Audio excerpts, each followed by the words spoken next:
Olá, meus amados irmãos, graça e paz de nosso Senhor Jesus Cristo. Nós estamos iniciando, depois de muito tempo, né? Um tempinho aí distante, resolvendo algumas coisas pessoais. E a gente às vezes sente necessidade, né, de comunicar a fé. Às vezes não, né? Sempre. Comunicar a fé e expor acerca das Escrituras. E tem sido um tempo difícil, né? Nós temos colocado eh, nossos olhos, né, atentos dentro de algumas características, dentro de algumas situações que permeiam a vida cristã e encontramos a necessidade de fato proclamar, de levar o evangelho, né? Essa é a realidade. Hoje então nós iniciaremos um novo quadro aqui no YouTube que é apologética. É um quadro que vai permear toda a questão dentro da apologética. E o que é apologética, né? É a defesa da fé. Em poucas palavras, em palavras mais curtas e diretas, né? Defesa da fé.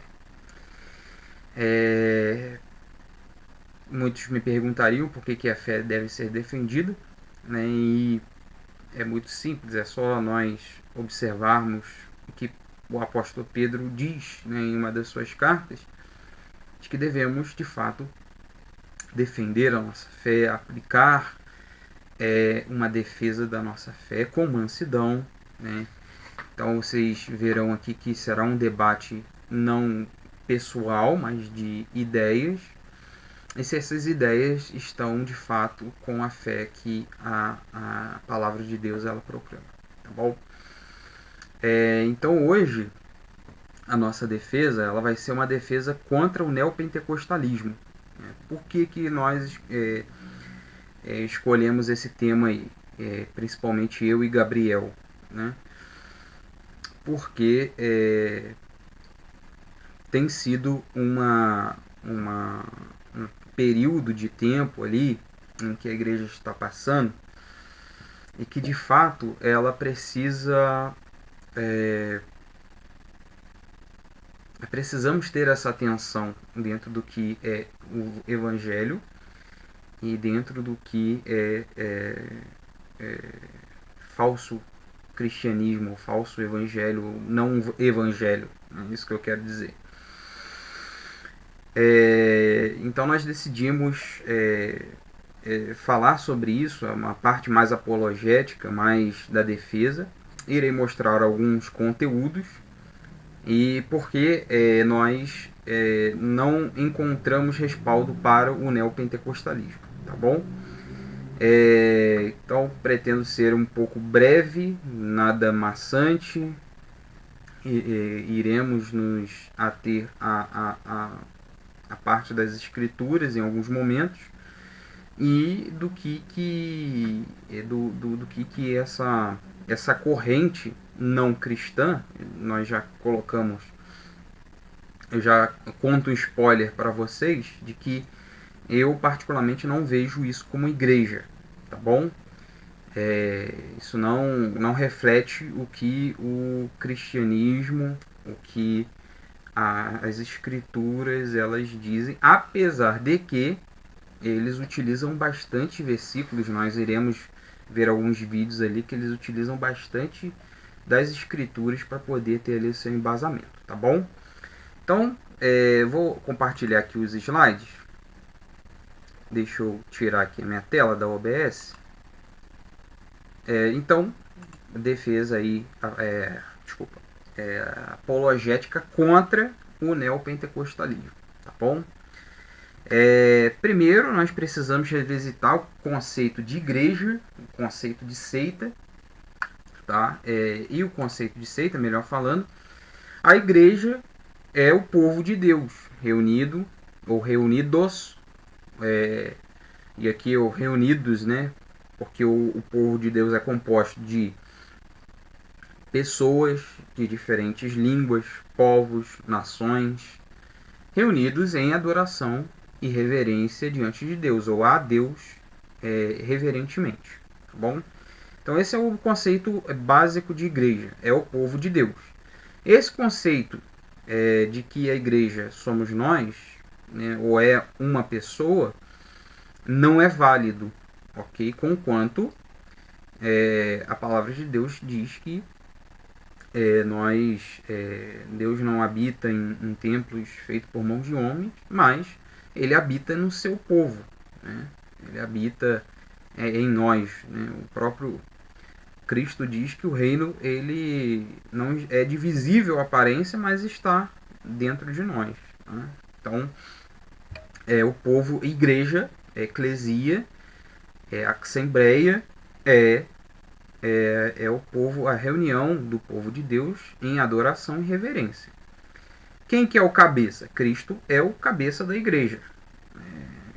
Não tem outra cabeça, né? Cristo é o cabeça da igreja. Ele que reina sobre a igreja, ele é soberano sobre a igreja. E a igreja está edificada sobre o fundamento dos profetas, né, do Antigo Testamento, dos apóstolos no Novo Testamento, a qual Cristo é o principal. Então, ou seja, o Evangelho ele está edificado sobre todas as Escrituras. Fundamento dos profetas, fundamento dos apóstolos, ao qual, né, e o texto lá em Efésios vai dizer, ao qual Cristo é o principal, pedra de esquina, e por aí vai, né? Isso é igreja, ok? Eu coloquei ali em vermelho adoração e reverência porque nós precisamos, de fato, entender, dentro da perspectiva que nós falaremos aqui, o conceito de igreja, igreja de Deus, tá? Seita, né, seita ali é uma separação atribuída a uma marca distintiva das doutrinas das Escrituras. Quais são essas marcas distintivas, né, que diferenciam das doutrinas das Escrituras? É uma autoridade extra-bíblica, né? Perdão. Nós iremos falar, por exemplo, dos testemunhos de Jeová, dos adventistas do sétimo dia, das pessoas ali da igreja de Jesus dos Santos dos Últimos Dias, que nós chamamos de Mormons. Enfim, falaremos sobre várias outras correntes e que elas vão aparecer ali pelo menos alguma coisa ou outra, uma autoridade extra-bíblica, está além das Escrituras, tá? Segundo ponto, são interpretações particulares, também veremos isso. Isso define uma seita, né, que não é agregado ao cristianismo. Eles pregam um outro Jesus, um Jesus diferenciado, nós veremos isso também durante esse quadro. Fazem ali uma certa lavagem cerebral, ok? Salvação pelas obras, não tem Cristo ali na equação, e se Cristo estiver na equação, é Cristo mais alguma coisa que salva.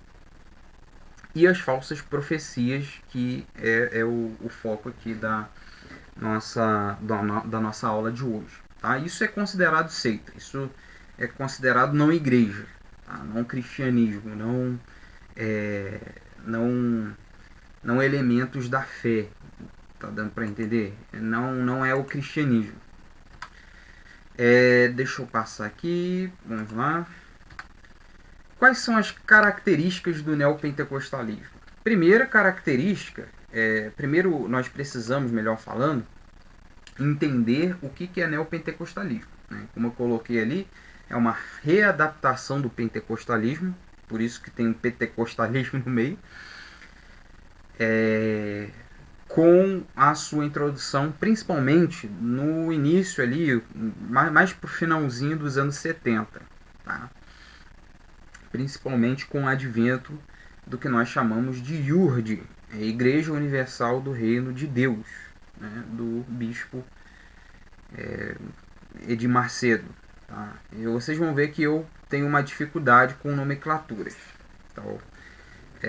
Então vocês vão ficar um pouco com... eu vou chamar de Edir Macedo, não vou chamar nem de bispo, mas Edir Macedo, tá bom? Então tem uma readaptação do pentecostalismo. Muitos consideram o neopentecostalismo como terceira onda. Primeira onda, reforma protestante. Segunda onda seria o pentecostalismo. Terceira onda seria o neopentecostalismo. Tá? Eu incluiria uma quarta onda, que nós falaremos mais depois, que é a teologia mais marxista.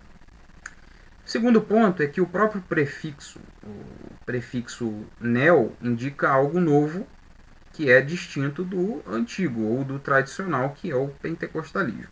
Tá? Ele tem início ali com cumprimentos de Edir Macedo, R.R. Soares, Valdemiro Santiago e Agenor Duque. São as figuras que nós vamos apresentar aqui, inclusive através de vídeos. Eles pregam a cura divina e algumas no falar em línguas estranhas. Tá? Tem resquícios do pentecostalismo, tá? E do neopentecostalismo. O principal, o que diferencia do pentecostalismo, a meu ver, são os pontos 5, 6 e 7. Que é o que? Eles têm foco principal na teologia da prosperidade, que já é um distintivo do pentecostalismo. A confissão positiva, eu decreto, eu declaro, eu determino, e a guerra espiritual. Tá?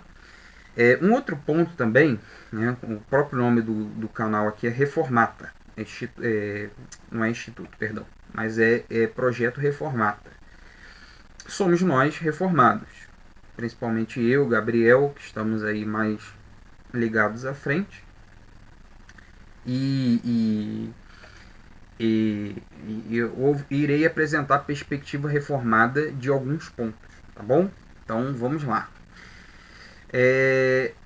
Esse então são as características. Vamos ver aqui um vídeo bem curto do senhor Edir Macedo. Sempre tem uma característica que envolve as bênçãos materiais, né? A prosperidade. Como eu disse, né? Eles usam um aspecto que é verdadeiro, é Deus quem dá as bênçãos, é Deus quem tira, é Deus quem realiza, é Deus quem faz, né? E o título do vídeo, não sei se vocês perceberam, é Direito à Prosperidade. É como se nós tivéssemos ali um direito, né, de ter. O próprio Jó, obviamente depois vocês podem ver isso. O próprio Jó, que ele não fala, né, o Edir Macedo não fala sobre isso, né, mas o próprio Jó diz que Deus tirou, Deus quem deu, Deus quem te tirou. Bendito seja o Senhor. Né? Como é que fica isso para o neopentecostalismo? Outras características também do neopentecostalismo é a forma de culto. Se você for em uma igreja, não sei nem se eu posso dizer igreja, né? Mas em alguns locais que tenham esse tipo ali de culto, você vai ver que eles têm uma liturgia diferenciada. É só você fazer o seguinte, faça um teste, vá em uma igreja neopentecostal e uma igreja reformada, para você para você olhar que a liturgia é totalmente diferente, né? Totalmente diferenciada. A hermenêutica, ela também é diferenciada, por isso neo, né? do que as doutrinas, melhor falando, bíblicas fogem. Ou do que eles fogem, na realidade eu quis colocar aqui que elas fogem das doutrinas bíblicas, né? A ordem ali talvez na digitação foi ao contrário. Falta de uma confissão de fé, apesar de que, conquanto que, eles creem na Trindade, na salvação, enfim, salvação pela graça e por aí vai, tá? Eles não têm uma confissão. Gil, para que uma confessionalidade? O que determina ali o que se aproxima muito das Escrituras? Né? O que a Igreja Assembleia de Deus defende? Né? Recentemente eu digo aí por alguns anos, né, a Assembleia de Deus se viu a necessidade de ter uma confessionalidade. A presbiteriana, por exemplo, que é uma das igrejas reformadas, elas têm uma confessionalidade, né, que é a confissão de Westminster. Nós achamos que esta confissão se aproxima muito das declarações que existem. Ou seja, é uma forma de sistematizar a sua fé.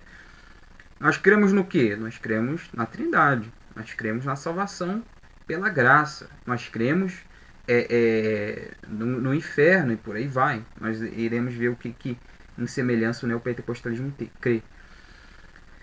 E em algumas igrejas, não todas, a utilização de elementos judaicos. Né? E quarto e quinto ponto, melhor falando, a utilização de objetos como se fossem amuletos ou elementos de sorte. Tá? Inclusive, esses elementos, esses amuletos, objetos, têm muito ligação com o sincretismo religioso. Tá? Muito, muito. Sincretismo religioso é se adaptar a uma outra religião ali, incluir elementos de outra religião na sua. Tá?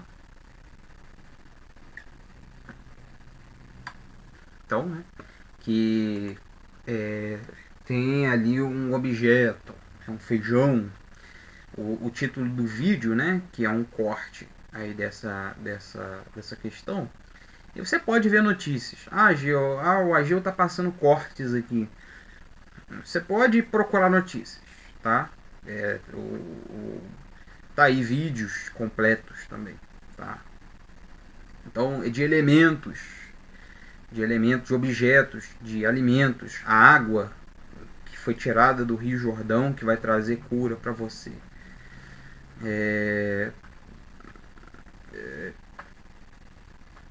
Bom, a gente vai falar sobre isso, né? Nós falaremos sobre isso. Então, qual que é a história do neopentecostalismo, né, segundo alguns historiadores? Ela começou lá no Rio de Janeiro. Lá no Rio de Janeiro não, né? Aqui no Rio de Janeiro, porque eu falo do Rio de Janeiro. Em 1977, ele, bispo Edir Macedo, senhor Edir Macedo, ele e o senhor R.R. Soares fundam ali a Universal. E, salvo não me engano, eles tinham um grau de, acho que era cunhado, eles tinham algum grau de parentesco, tá? O senhor Edir Macedo tem, então, discordâncias com R.R. Soares, ou R.R. Soares também tem discordâncias com ele, e esse, então, R.R. Soares funda a Igreja Internacional da Graça de Deus. Então, olha só como que nascem essas igrejas neopentecostais. Por si só, também, o senhor Edir Macedo, tem discordâncias com o senhor Valdemiro Santiago. Tá? Então, Valdemiro Santiago sai da Universal e esse, então, funda a Igreja Mundial do Poder de Deus. Em 2006, ali pelos anos de 2006, o senhor Valdemiro Santiago também tem uma discordância com o senhor Agenor Duque. E esse senhor, Agenor Duque, funda a Igreja Apostólica Plenitude do Trono de Deus. E aí, meu amigo e minha amiga, a situação se discorre para a ladeira e baixo. A lista é grande, mas a raiz ela é a mesma. Tá? Obviamente vão ter outras pessoas criando, outras pessoas saindo e criando uma igreja, ou saindo e formando outros ministérios, não necessariamente, mas a raiz ela continua sendo a mesma. Tá? Então por isso que muitos dos vídeos nós colocaremos a igreja aí, a igreja IURD, né? Igreja Universal do Reino de Deus. Tá? E aí fica para você para ver se é Reino de Deus ou não. Mas enfim. Tá? Qual que são os pontos em comum? Pontos em comum com o cristianismo. Creio na Trindade, Deus Pai, Deus Filho, Deus Espírito Santo. Creio no céu e inferno. Creio na divindade e humanidade de Jesus. Creio no juízo final. Creio no pecado. creem na salvação, creem na vida eterna e creem na volta de Cristo. Quais que são os pontos comuns do pentecostalismo? Né? O batismo com o Espírito Santo, como sendo uma segunda bênção. Quando nós formos falar sobre o pentecostalismo, eu não incluirei na apologética contra o pentecostalismo. Mas falarei no estudo quais são as discordâncias, diferenças entre a ala tradicional mais o pentecostalismo, ou como eu disse, né, primeira onda e segunda onda. Até porque senão o vídeo vai ficar muito longo, né? Mas o batismo com o Espírito Santo como sendo uma segunda bênção, irei explicar isso mais à frente, em outros estudos. As línguas estranhas ou outras línguas e a cura divina. Gil, os reformados não creem na cura, por exemplo. Nós cremos que Deus ele pode fazer e curar quando ele quer, aonde e como ele quer, tá? Enfim, isso é uma questão que muitos empregam ao cessacionismo, né? Não, vocês não acreditam que Deus ele pode curar? Não, Deus ele pode curar quando e como ele quer, da forma como que ele quer, desde que nós acreditamos na soberania de Deus, tá bom? De novo, não que os pentecostais, não todos, tá, creem dessa forma. Tá? Não estou aqui generalizando o pentecostalismo. Tá? Vamos ver aqui então pontos acerca da teologia da prosperidade. Pontos acerca da teologia. Primeiro ponto ali de discordância que nós temos. O que eles querem, né? O que eles falam sobre isso? Deus sempre quer curar. Caso não ocorra, a culpa é da pessoa. A culpa é da pessoa. Deus quer conceder bênçãos. Conceder bênçãos. Mas se não acontecer, a culpa é da pessoa. Tá? Ou seja, parece que limita-se a pessoa, ou limita-se a Deus, ou limita-se a pessoa. Deus vai abençoar a sua casa. Tem que ter fé, óbvio. Mas o evangelho ele não se baseia somente em casos de curas ou de bênçãos materiais, né? Você viu ali que o enfoque do Edir Macedo era não, Jó ele era um homem íntegro, ele era um homem justo, mas era um homem também de bens, e aí o enfoque é prosperidade, né? O evangelho ele não somente ele se rodeia nesse sentido, inclusive as próprias escrituras diz que o amor ao dinheiro é a raiz de todos os males. Olha só, tá? Precisamos nos atentar sobre isso.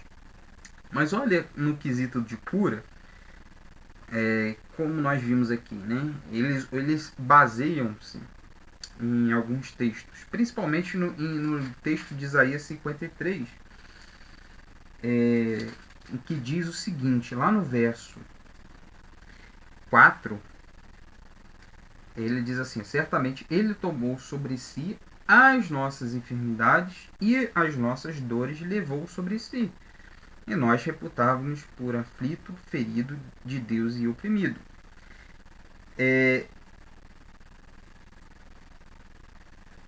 Ele tem razão nesses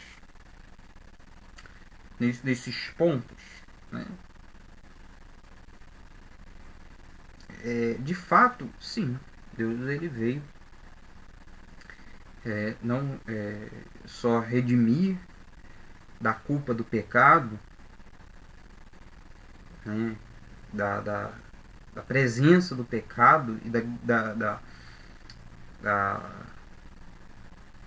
do poder do pecado, né, mas também das consequências que afetaram o pecado.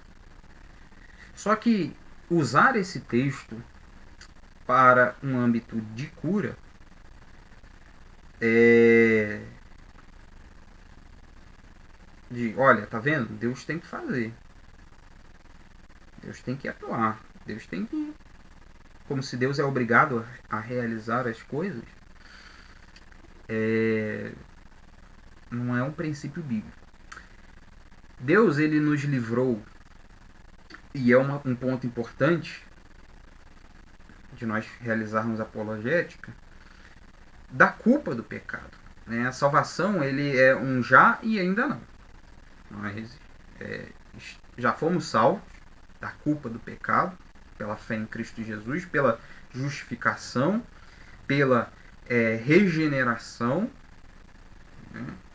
Pelos processos da salvação, que nós já comentamos ali no estudo de Romanos. Se você não viu, né, vale a pena aí dar uma clicada.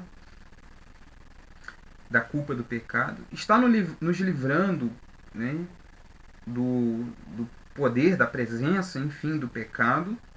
Nos livrará plenamente na glorificação, na volta de Cristo. Então, o que eu quero dizer com isso? Né?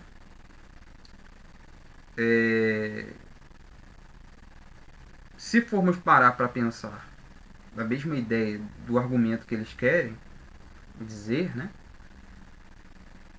Do mesmo modo que nós não somos livres do pecado, da presença dele e tudo mais, nós ainda pecamos. Nós não podemos dizer, por exemplo, que Cristo morreu na cruz para te levar, para te dar cura. A pergunta que eu faria para essas pessoas é porque ainda existem pessoas que, mesmo crendo, ainda passam por situações de debilidades físicas, de debilidades psicológicas, mentais. Ainda estamos vivendo na presença do pecado. Na glorificação será diferente. O que o próprio João escreveu ao Apocalipse dirá? Não haverá mais dor, não haverá mais tristeza. Deus enxugará dos nossos olhos todas as lágrimas. Então, determinar cura, prosperidades, não são pontos ali muito legais de se fazer. Deus, ele cura quando ele quer, né? Inclusive eu estava lendo Lucas capítulo de número 5, né? Aquele leproso, ao passar ali e ver Cristo, ele diz assim: Senhor, se tu quiseres, cura-me. Nem que Cristo falou assim: olha, sim, eu quero, vai, não peques mais, vai. E vá ao sacerdote, e o sacerdote ali, ele então fará a cura, mas quando Deus quiser, quando o Senhor quiser, né? Mas a mulher lá no fluxo de sangue tocou lá na orla e tudo mais, e por aí vai, e teve fé, e Cristo falou: vá, a tua fé te salvou, e que não sei mais o que. Sim, de fato nós temos que ter fé, né? Por isso que nós oramos a Deus em fé e para que ele cure segundo a vontade dele, não segundo a minha vontade, né? Não segundo o que eu quero ou o que eu decreto, tá bom? Determinar curas e bênçãos. Senhor, eu declaro bênção sobre a minha família, declaro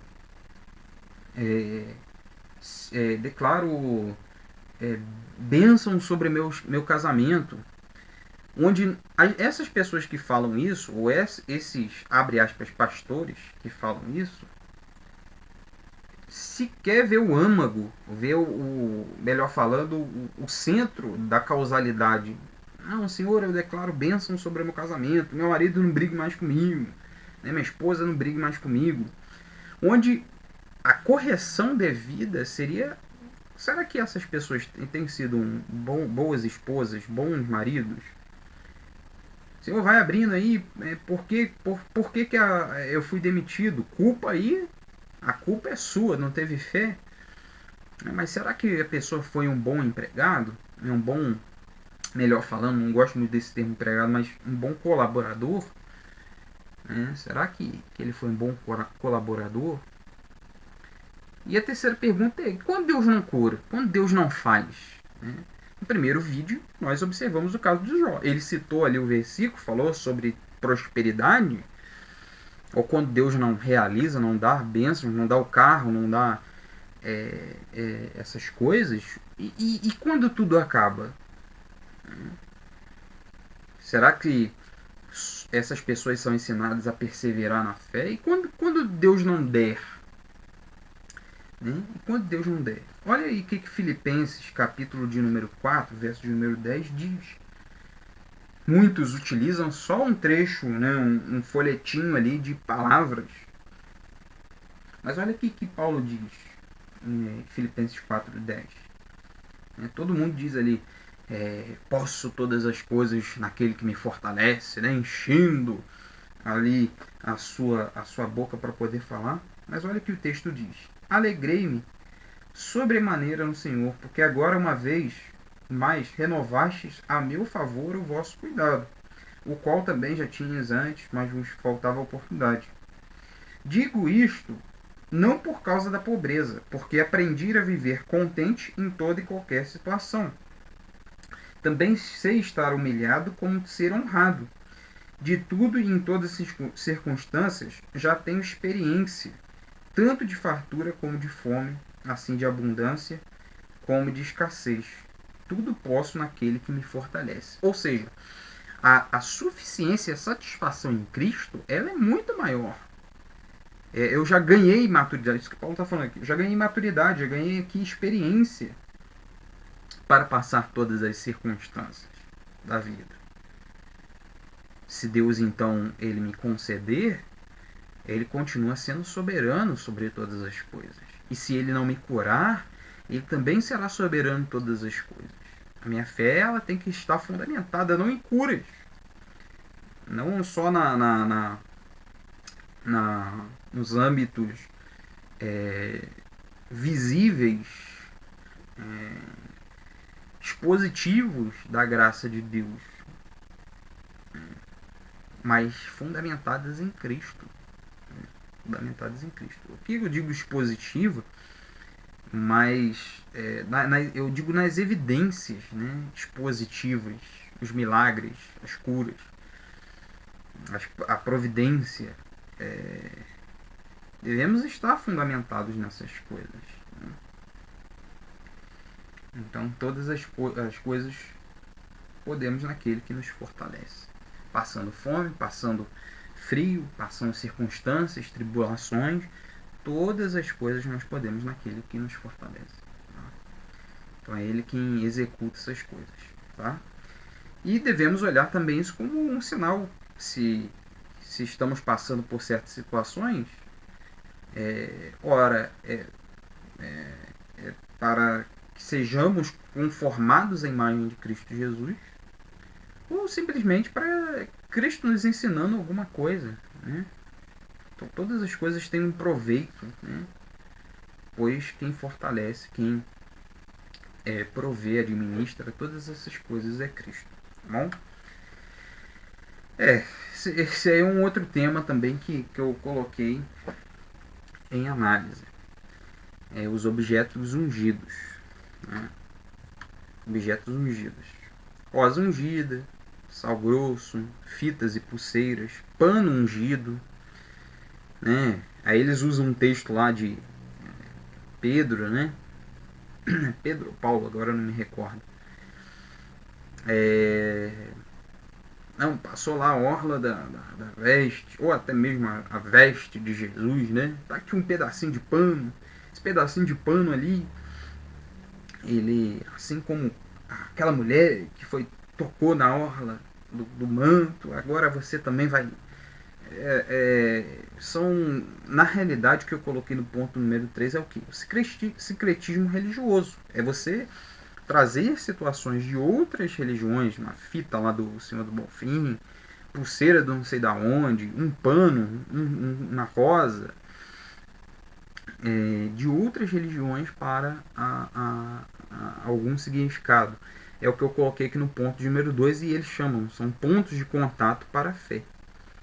Tá? Pontos de contato para a fé. Para eles, não tem um poder necessário necessariamente essas coisas, mas são pontos de contato para a fé. O ponto de contato para a fé, para o verdadeiro cristianismo, é Cristo Jesus. Ele é o nosso mediador.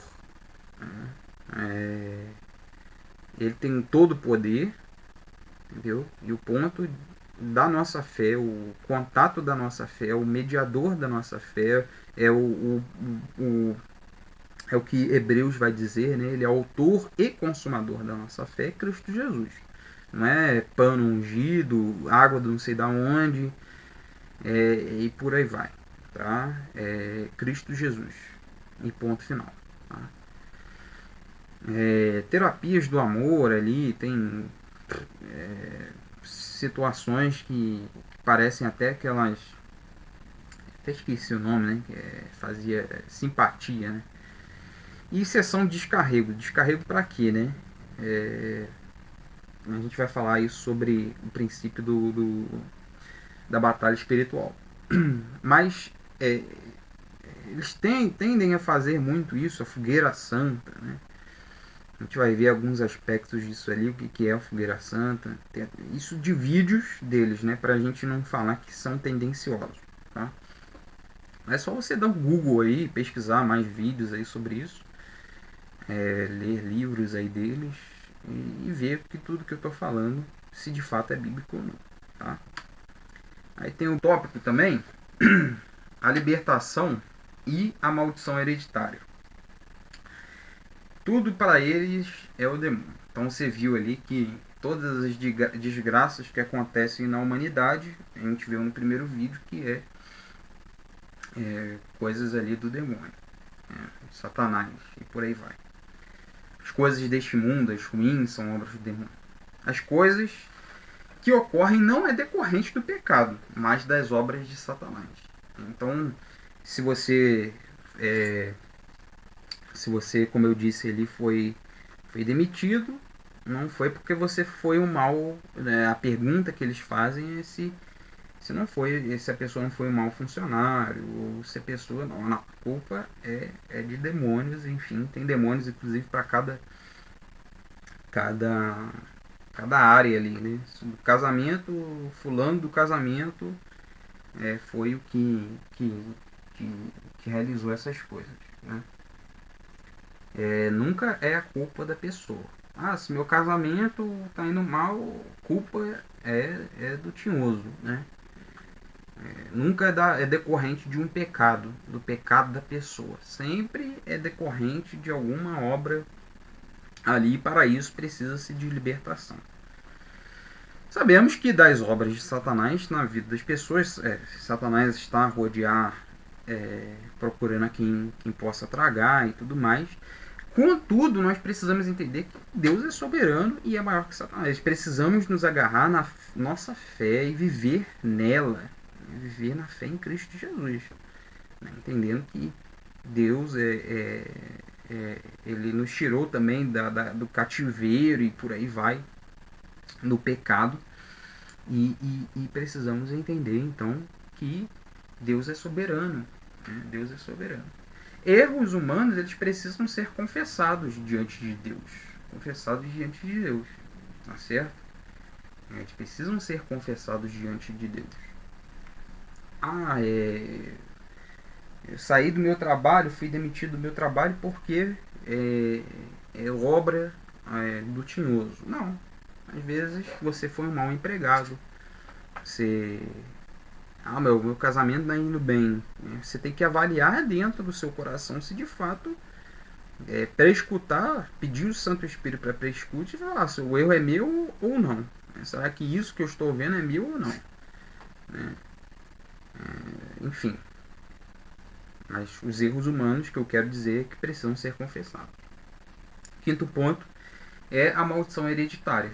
A maldição dos pais são passados para os filhos. É isso que a maldição hereditária diz.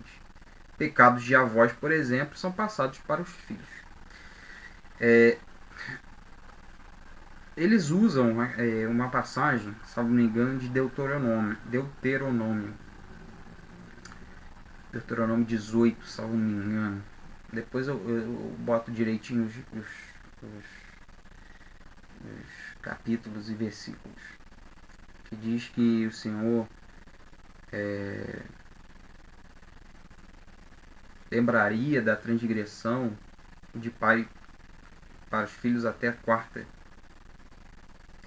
geração, algo do tipo. Mas vamos ver o que é Ezequiel 18, e aí que sai eu também procuro aqui a passagem, lá em Deuteronômio. Vamos para Ezequiel primeiro, sobre uma passagem que já derruba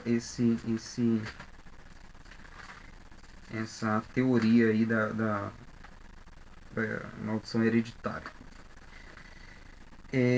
Primeiro, o próprio texto já diz que é a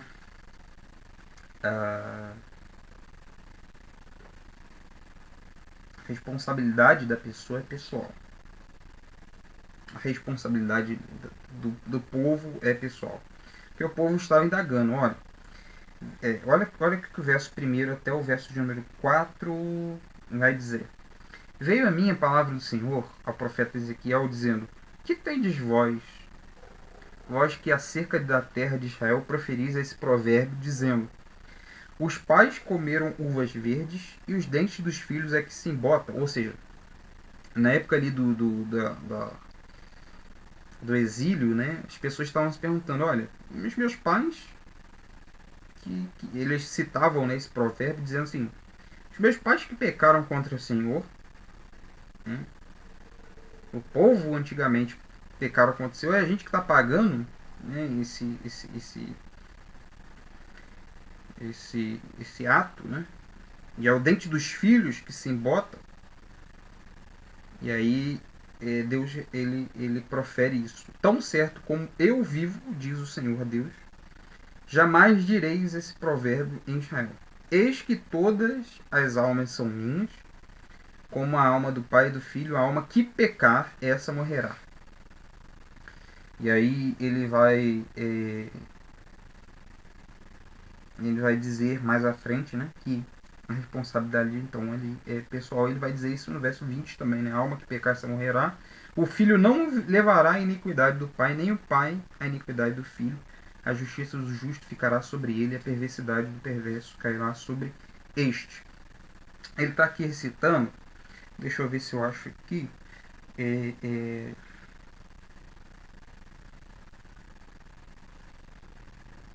eu acho que Números 16, deixa eu ver aqui, deixa eu caçar bem aqui, porque às vezes a nossa mente, ela, e é normal isso, é bom que a gente cita ips literis, né?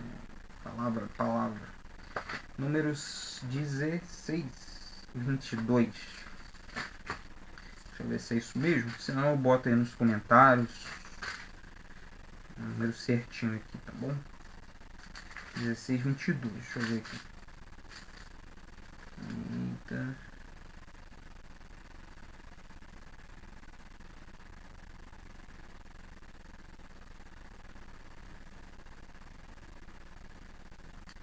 Eu acho que não, mas enfim, não é números não. Depois eu encontro melhor essa parte e eu falo com vocês. Mas só o Ezequiel 18 já matou esse caso ali, né? Você bebe hoje porque o seu avô bebia também. E lá o tinhoso andava lá com seu avô e fazia toda sorte de desgraça, né? Para a vida do seu avô. Você precisa de uma libertação. Se nós entendemos, e aí tem todo o rito, né? Fogueira Santa, sessão de descarrego e por não sei mais o que. Se nós não acreditarmos na suficiência de Cristo, olha só o conceito de seita que nós elencamos lá em cima. Lá em cima. É pregar um outro Jesus, né? Uma outra situação, né, que envolva Cristo. Que evangelho é este? Né? Que evangelho é este que tem que passar por um rito, né? Não, é debruçar o seu coração no Senhor Jesus Cristo e dizer essas situações que envolvem o meu passado, não o passado dos meus pais, porque isso daí é responsabilidade deles, ou dos meus avós, é responsabilidade deles, né?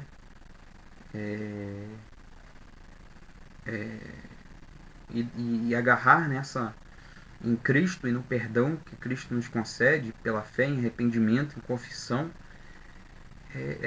Se isso não for suficiente, que ritos, que campanhas, campanha de 7 dias, de 60, pelo amor de Deus, pelo amor de Deus, né? Pelo amor de Deus.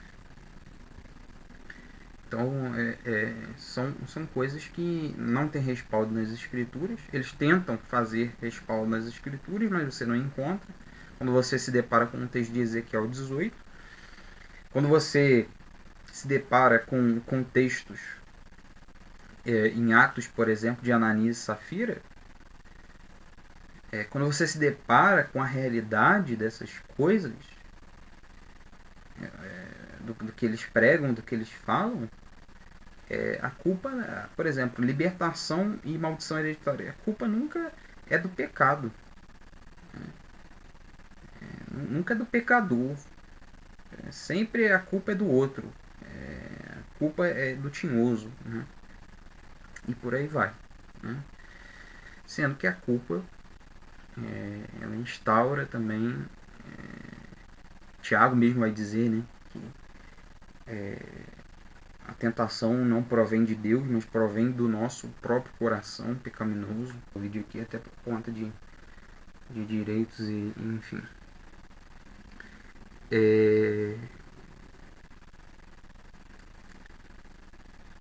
Enfim.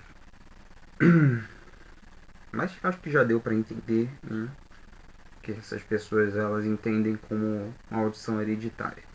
Que meu pai praticava, bebia, que meu pai era alcoólatra, enfim. E eu fiz, mais à frente eu creio que ela vai contar também sobre campanhas de não sei do que. E é isso que eu estou dizendo. Se Cristo não for suficiente, o que mais será, né? O que mais será? As interpretações das escrituras. Primeiro ponto que eu discordo bastante eu até acho que troquei ali, acho que seria no texto anterior. Exemplo desse primeiro ponto é do texto anterior. Coisas que aconteceram nas escrituras podem acontecer nos dias de hoje com o mesmo poder. Gil, você como reformado, presbiteriano, não acredita no poder de Deus? Esse argumento, esse contra-argumento não tem nada a ver com o que eu estou falando aqui agora. Exemplo. Assim como Moisés tacou lá, levantou e falou e o mar vermelho se abriu, enfim, fez lá aquele milagre, não Moisés, mas Deus. Também você pode abrir ali os mares da sua vida, as tribulações da sua vida. Ou como a gente vai ver um vídeo, né? Como Naamã pulou lá e não sei o que, você também vai sair de alguma modo vitorioso. Ou como Jó, você pode ter bênçãos. Ou como eu até mesmo disse, né? Tem até um certo sentido esses exemplos ali, né? Muitos usam essa parte da fogueira santa, aquele versículo de Isaías 43, né, de que se passar pelo fogo, se passar por alguma situação, não te queimará. O texto não está dizendo sobre isso, né? Ele está dizendo sobre a providência de Deus para com o seu povo. Uma intimidade, com um amor para com o remanescente. Não tem, se acontecer alguma coisa, Deus vai me... Deus vai ter que fazer.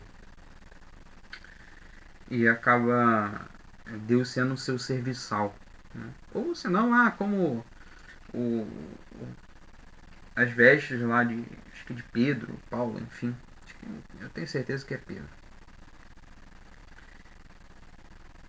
Depois eu posto também, caso esses versículos que eu estou citando.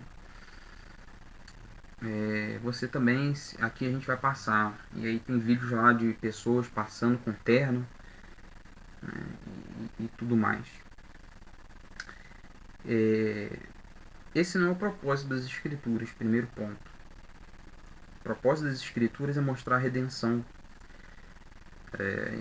A hermenêutica das Escrituras, o que vai determinar, o que determina as Escrituras é Cristo. O ser que aponta, né, aquilo que aponta, ou aquele que é apontado é Cristo. E essas coisas que aconteceram, queda de muro de Jericó, Moisés, Mar Vermelho, Paulo, Pedro, as coisas que aconteceram, elas aconteceram com propósito, né, na história da redenção. A gente pode, durante os nossos estudos, falar quais propósitos são estes, ou tentar prescrutar quais propósitos são esses. Tá? Inclusive, o propósito de Moisés foi para quê? Para que o povo de Israel fosse levado à promessa que Deus ele assim adquiriu ao seu povo. Tá? Segundo ponto, as tradições judaizantes. Nós não vivemos mais, né? Então você vai ver ali, acho que eu coloquei mais à frente, mas o uso, por exemplo, do kippah, por exemplo, os candelabros, né? Essas tradições judaizantes, né? Eles tentam ali agrupar dentro das escrituras, o que é um erro, tá? É um erro, porque nós não vivemos na antiga aliança, na aliança mosaica, podemos assim dizer, né? Não digo nem aliança mosaica, né? Mas nas leis que foram adquiridas ao povo de Israel, Por aí já para um pouco nesse quesito. Então, recalculando ali, né? Dentro daquelas leis que Moisés passou, nós não vivemos. Ah, mas os 10 mandamentos. Os 10 mandamentos foram adquiridos em 2. Aqueles 10, Cristo, ele simplifica, ele não muda, ele simplifica em 2. Tá? Mas, enfim, as tradições judaizantes, o uso do kippah, tem ali um pano que fica entre os ombros, que agora me esqueci o nome, os candelabros, até a Arca da Aliança, né? Tem vídeos aí, eu não tive a oportunidade de ver porque senão fica extenso. De pessoas de fato utilizando ali a Arca da Aliança, né? A arca bonita, toda estrutura. Esse do senhor Edir Macedo, o Templo de Salomão, você vê tradições judaizantes, resquícios de algumas coisas judaicas, e mostra isso. As escrituras é de Gênesis a Apocalipse, como eu quis dizer, é mostrar a redenção em seu poder. Esta é que Deus faz e não o que nós fazemos. Ou seja, o que as escrituras dizem é o que Deus ele faz e não nós que nós fazemos. Né? O cristianismo hoje ele busca um material para substituir o divino. Né? Ele tenta buscar algo material para se sintonizar com o divino, né? Como se fosse algo de intermédio. E aí textos sem contextos levam a um secretismo religioso. O pano lá do fulano de tal na Bíblia também curava, então esse pano também vai curar. Né? E textos sem contextos geram pretextos para a heresia. Utilizar-se de, assim como Naamã, e acabam reproduzindo isso, sendo que no Antigo Testamento tinha um propósito. É isso que eu quero dizer aqui, tinha um propósito. Tá? E quanto à salvação, vamos lá, ponto importante, salvação. Ageu, no primeiro ponto já havia arminiano, escrita arminiano. Tem alguma coisa como ser arminiano? Contra o arminianismo, a gente vai falar sobre isso, tá? A gente vai falar sobre o arminianismo. Quanto já, tá, gente? Pelo amor de Deus. E eu considero arminianos como tendo ali um erro. É um erro. Ah, Gil, é heresia? Não, não é heresia. Apesar de que eles falam que os calvinistas são hereges.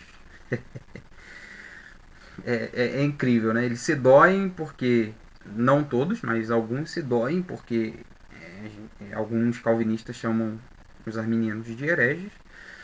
E aí eles podem falar que o calvinismo é heresia, né? Enfim, mas é um desabafo. Contudo, eles parecem mais ser pelagianos, né? Como eles apontam, né, de que vão ter casos e pessoas falam que você tem que dar o passo inicial para a salvação e por aí vai, apesar de entenderem que a salvação é pela graça. Salvação é libertação para eles, né, para o que prende a pessoa. Então por isso que tem que fazer ali, campanhas de libertação. Salvação para eles é uma libertação. De fato, a libertação do poder do pecado, da culpa do pecado e por aí vai. Mas eles usam muito libertação, salvação como um sinônimo de libertação. Se você está liberto, dentro daquela corrente lá da seção de descarrego, você está salvo. É praticamente isso.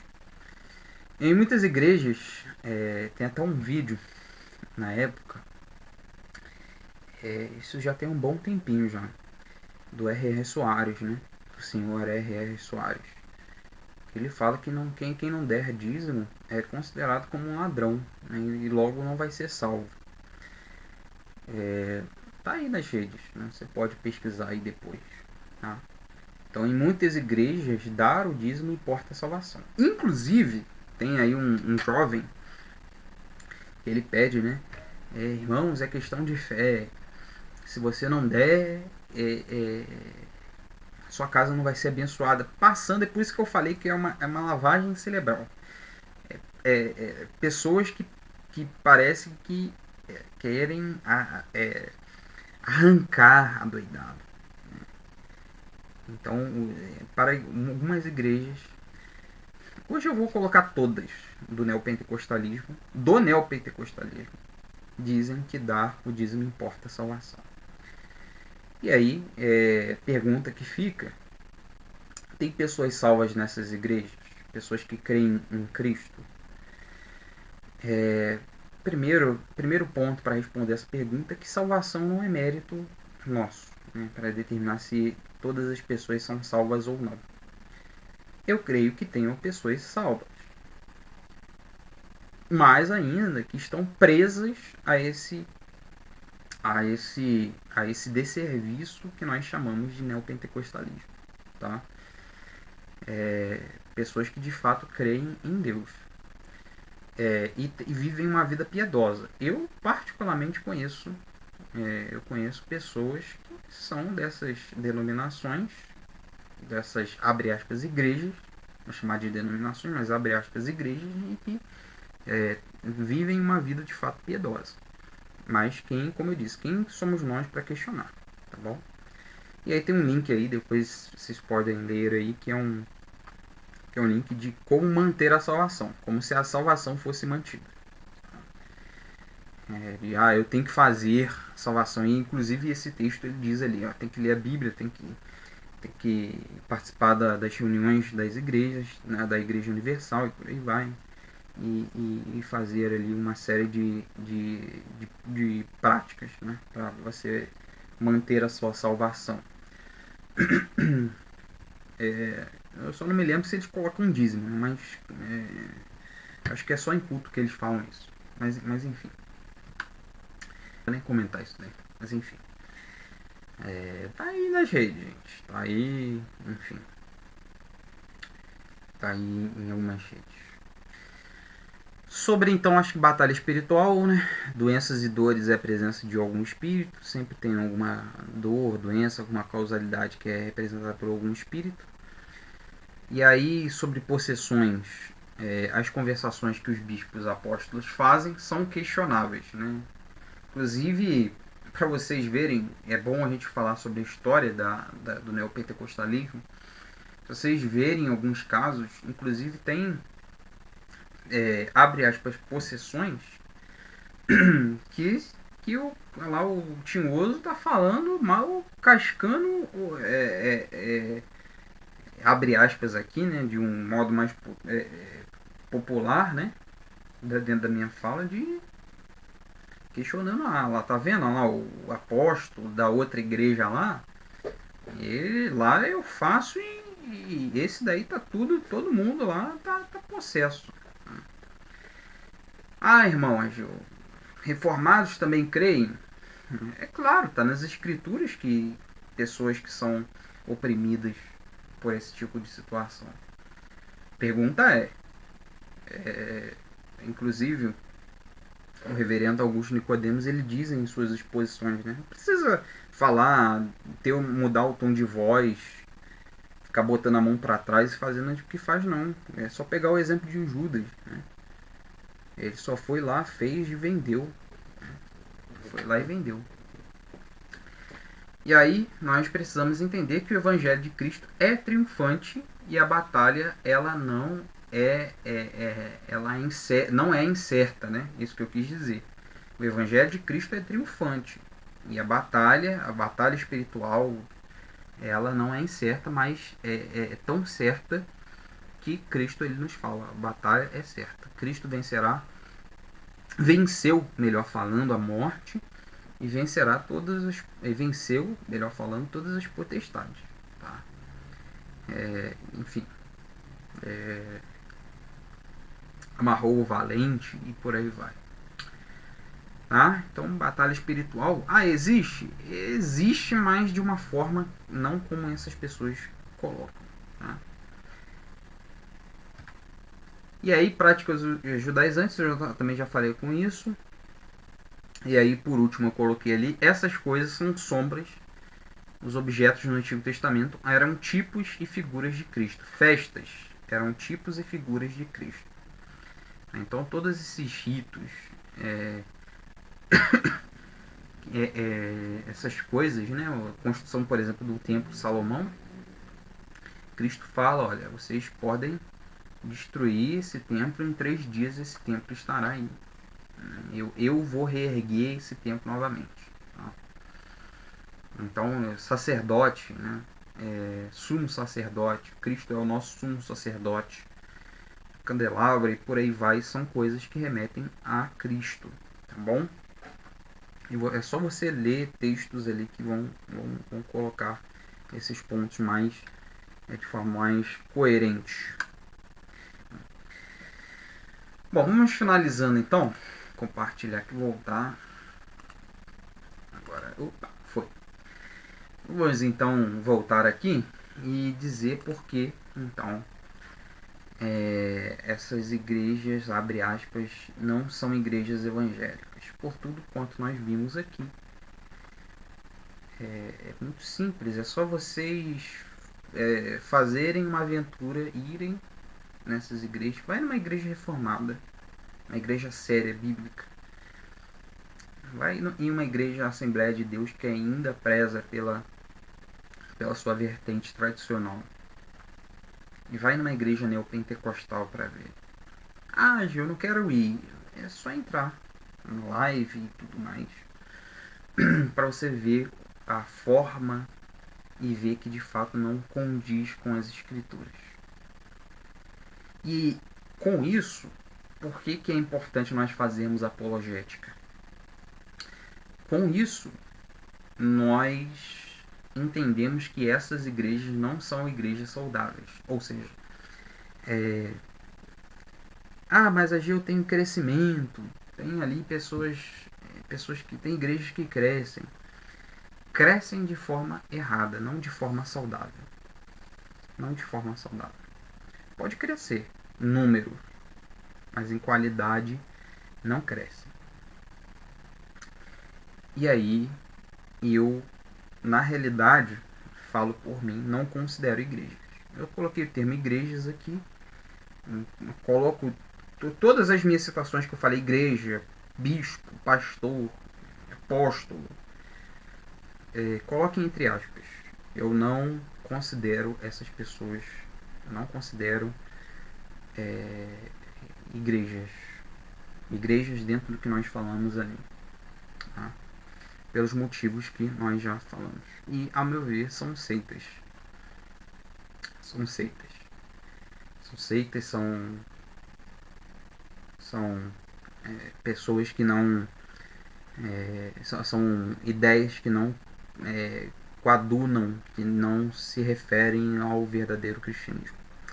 E aqui eu digo uma mensagem para vocês que ouvem desse jovem aí que tá bombando aí na internet. Isso não se refere ao cristianismo. Todas essas pessoas aqui, essas igrejas, abre aspas, não coadunam com o evangelho. Não se referem ao evangelho. Tá?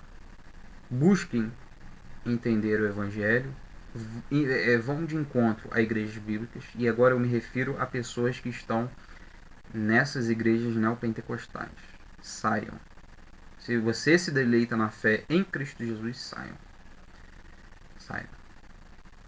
Vocês entenderam, vocês compreenderam essa aula de hoje? Saiam. Vão para uma igreja bíblica saudável, uma igreja que de fato busquem o reino de Deus. Não vai para uma igreja que, entendendo, interpretando que lá só tem santarrões e tem pessoas que não são pecadores. Tem pecadores sim, mas pecadores buscando ao Senhor dos exércitos, o Senhor Deus, nosso Salvador, nosso Senhor. Então, acho que ficamos por aqui, né? Eu espero que tenhamos edificado os irmãos, e no próximo ali nós iremos nos debruçar sobre outras seitas, outras considerações de heresias, tá bom? Que Deus nos abençoe, tenha uma excelente noite. Agora gravo de noite, né? Mas enfim, do horário que você estiver vendo aí, que Deus vos abençoe também, tá bom?